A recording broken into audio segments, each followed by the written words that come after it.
My husband took my sister on our honeymoon and told everyone I was having a breakdown. If you had told me that would be my life a week after my wedding, I would have laughed in your face. Back then, I was standing in a lace-trimmed ivory dress under a canopy of eucalyptus and soft string lights, with vintage jazz floating in the background and my heart full to the brim. Our venue, a rustic countryside estate just 2 hours outside the city, looked like a Pinterest board brought to life. The wooden barn had been transformed with fairy lights, dusty rose florals, and little hand-painted signs that said things like "Love grows here." And I truly believed it did. I remember the sun setting behind the hills, casting a golden glow over the garden where we said our vows. Everything felt cinematic. Perfect. Like my entire life had been leading to that exact moment, when I'd say I do to Ryan Jacobs, the man I believed was my soulmate. Ryan looked like a page out of a GQ magazine. Dark tailored suit, crisp shirt, that signature smirk that made people trust him instantly. He had a calm, polished way about him that people mistook for confidence. But I now know it was just control, disguised as charm. My mom stood in the front row wiping her eyes, and next to her, beaming and basking in the attention, was my younger sister Kim, draped in a satin blue maid of honor dress that hugged every curve. She looked stunning. She always did. Kim had this energy that drew people in, loud, flirty, a natural spotlight stealer. We were opposites growing up. I was the quiet one with books. She was the girl who got detention for talking back but still ended up the teacher's favorite. I loved her, though. I really did. After the ceremony, as we hugged guests and clinked champagne glasses, Kim pulled me aside. "Hey, can I borrow your pearl earrings?" she asked sweetly. "You know, for luck. My wedding luck?" I teased, but handed them over anyway. She winked. "Exactly. I want a little bit of your magic." I should have said no. But that's the thing about hindsight. It always comes too late. Later that evening, I noticed Ryan chatting with Kim near the bar. Nothing strange, until he leaned in, and his arm lingered around her back a little longer than necessary. Not inappropriate, not quite, but enough to twist something in my stomach. I brushed it off. It was my wedding. I was just overthinking. Maybe it was the champagne. Or maybe it was the years of me telling myself that Kim was just playful, and Ryan was just friendly. As the night danced on, literally, we had a swing band that got everyone up. I caught glimpses of them laughing together. Once I saw Ryan tuck a strand of her hair behind her ear. My stomach did that twist again. "Relax," I whispered to myself in the mirror of the bridal suite. "You're tired, you're emotional, it's your day. Don't ruin it with nonsense." I powdered my nose, adjusted the veil one last time, and stepped back into the reception like nothing had happened. Ryan found me immediately, kissed my forehead, and said, "You look tired, babe. Want me to get you some water?" I nodded. He walked off, and for a second, I could have sworn Kim was watching us from across the room. Not with happiness, but something else. Something that felt calculated. Still, I told myself it was a perfect day. The best day. I danced. I laughed. I held Ryan's hand and felt like the luckiest woman in the world. I had no idea that the very next morning he'd take her, my sister, on the honeymoon we had planned for a year, and tell everyone I'd lost my mind. But we're not there yet. Because first, I had to believe the fairy tale. I woke up to silence.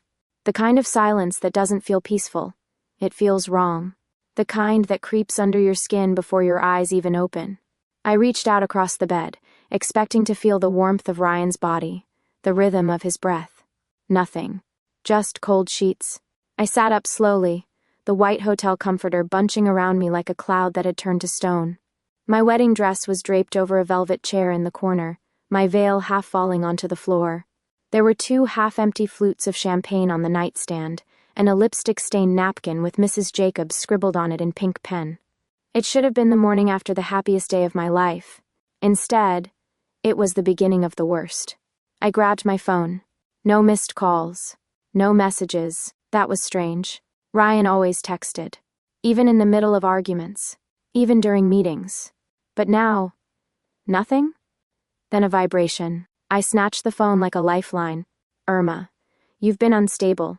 I need space to think. Don't contact me, I'm sorry." I stared at the screen. Unstable? I blinked. The message didn't change. It didn't make sense. None of it made sense. I called him. Straight to voicemail. I called again, and again. No answer. Panic crept up my spine like a slow, icy wind. I threw on the hotel robe, pacing across the room.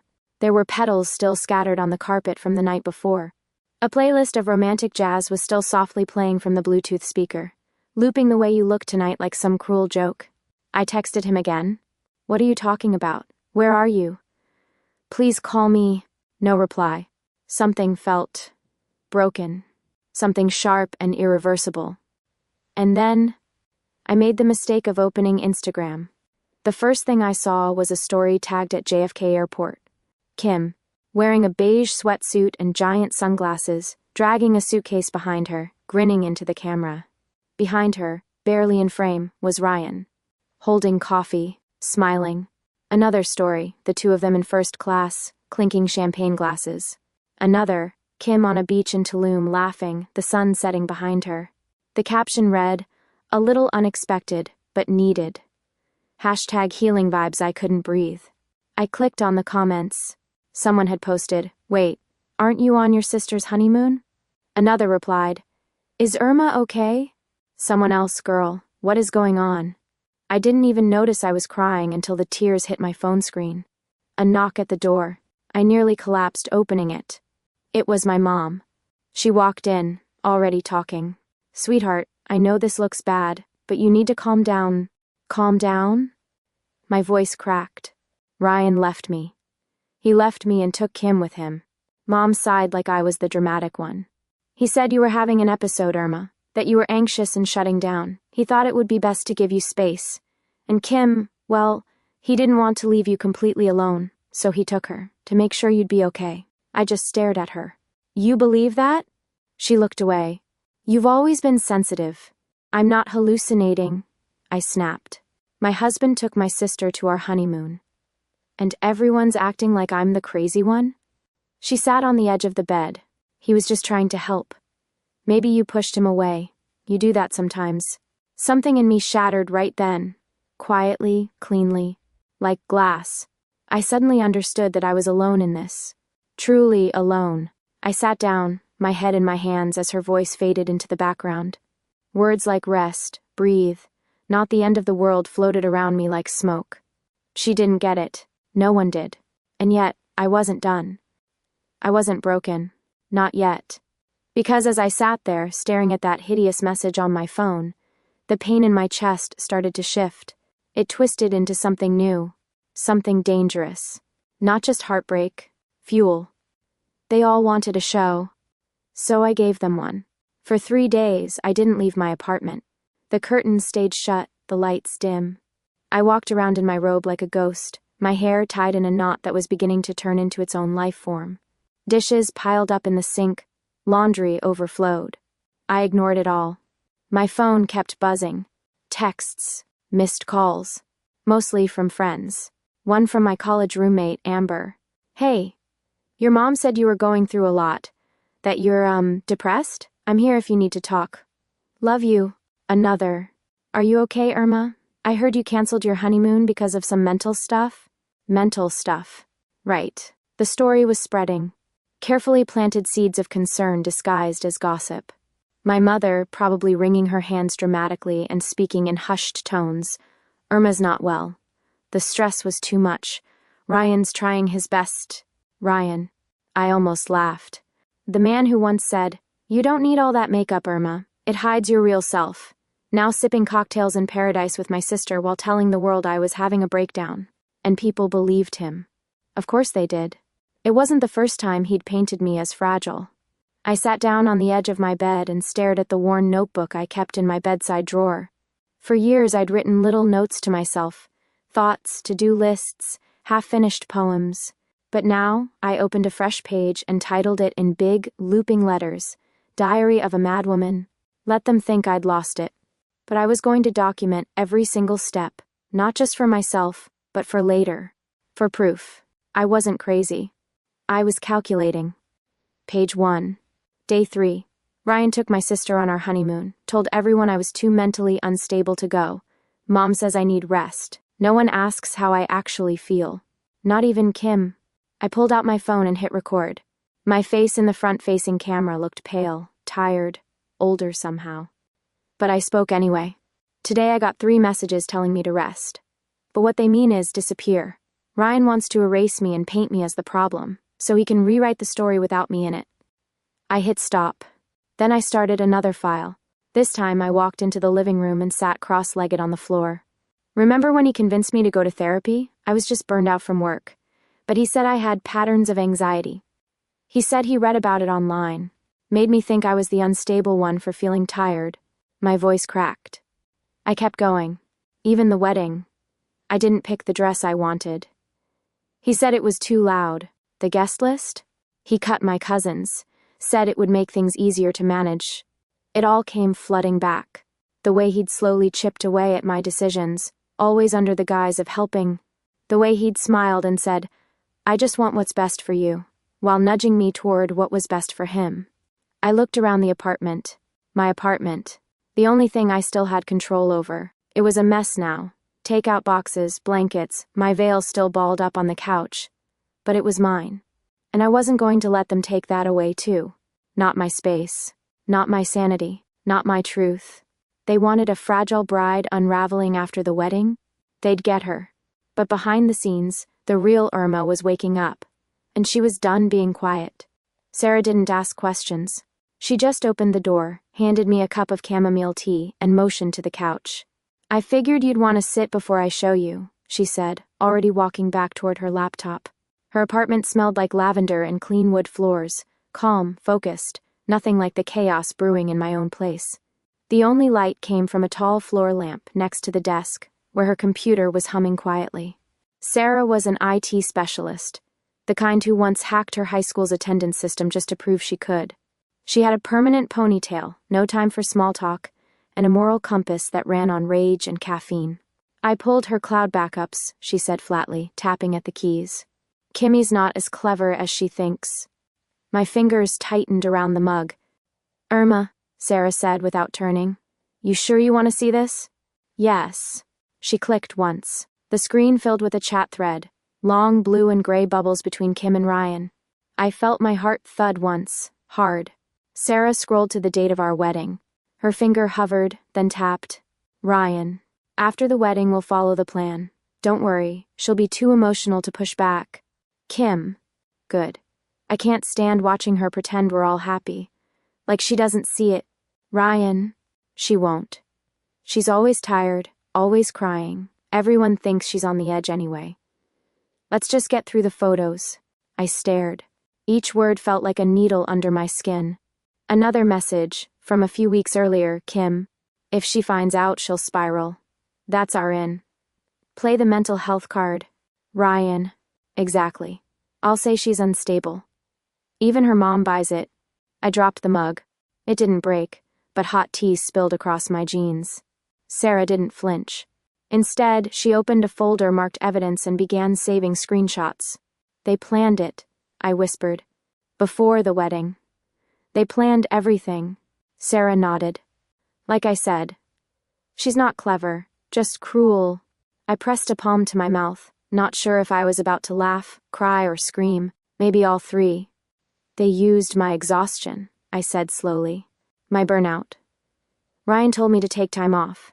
He insisted I go on those therapy sessions." Sarah turned to look at me for the first time since I arrived. "Yeah. Because if you're the unstable one, he's the hero for putting up with you. He gets sympathy, and a free pass to take your sister to a beach resort." My throat tightened. "You okay?" she asked. "No," I said. "But I will be." Sarah raised an eyebrow. That was as close as she got to a smile. She turned the screen toward me again. "Want to forward this to yourself?" I nodded. "All of it." She plugged in a flash drive. "Done. Encrypted folder. Password is your wedding date, but reversed." That stung. "Thanks," I said quietly. Then I looked at her. "Sarah, how do I make this useful? I don't want to just cry about it. I want to do something." She leaned back in her chair, arms crossed. "Depends," she said. "You want revenge? Or you want justice?" I thought about that. Then I thought about Ryan's smirk, Kim's smug laugh, and my mother's voice, pitying and distant. Irma just needs rest. I want both, I said. Sarah smiled, just a little. Then we've got work to do. The key was consistency. If I was going to be the unstable wife Ryan had warned people about, I had to commit to the role, but on my own terms. So I gave them what they expected. I took selfies in soft morning light with swollen eyes and no makeup. I posted them with vague captions like healing is not linear or sometimes silence is the loudest scream. I followed accounts filled with sad quotes and tear-streaked selfies. I mimicked their tone, their hashtags. I tagged no one. But I knew who was watching. Kim followed me on a burner account. Ryan's cousin had liked one of my posts. My mother stopped calling altogether, which was probably her way of feeling helpless in the face of my breakdown. Fine. Let them feel helpless. In reality, I was in full control. My apartment no longer looked like a cave. I'd opened the blinds. I vacuumed. I rearranged the bookshelves, bought fresh flowers, and repainted the wall behind my desk a calming sage green. My phone was set up on a tripod now, always ready for a new angle, a new tearful confession. I rehearsed them in the mirror first.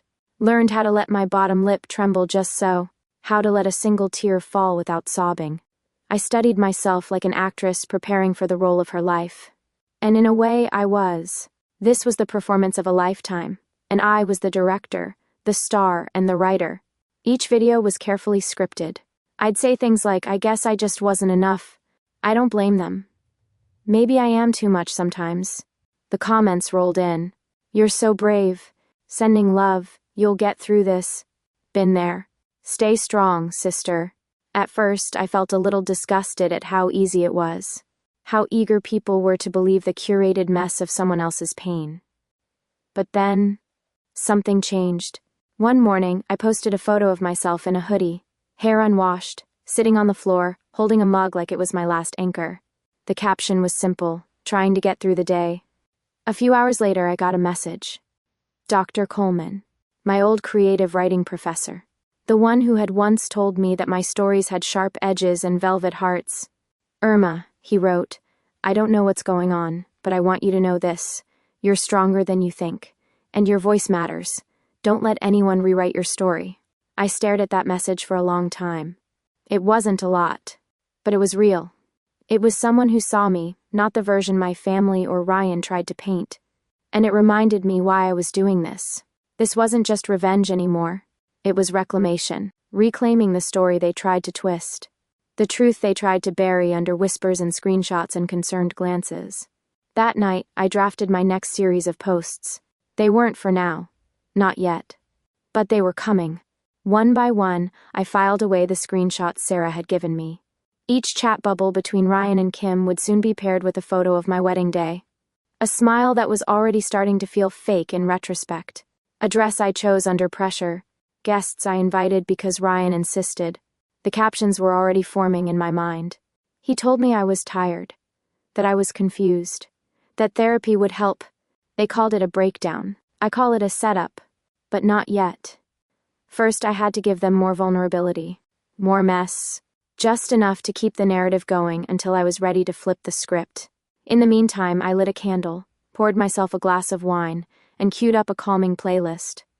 To the outside world, I was spiraling. Inside, I'd never felt clearer. My husband took my sister on our honeymoon and told everyone I was having a breakdown. But tonight, I was going to rewrite the ending. The house smelled faintly of roasted garlic and lemon. Mom's signature Sunday dinner was in full swing. The dining room was bright and warm, the walls decorated with family portraits that now seemed to mock the mess beneath the surface.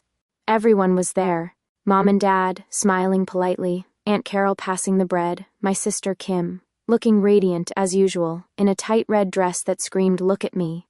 And Ryan, who usually played the perfect husband, stood near the fireplace, his hands in his pockets, wearing that same rehearsed smile. They didn't expect me.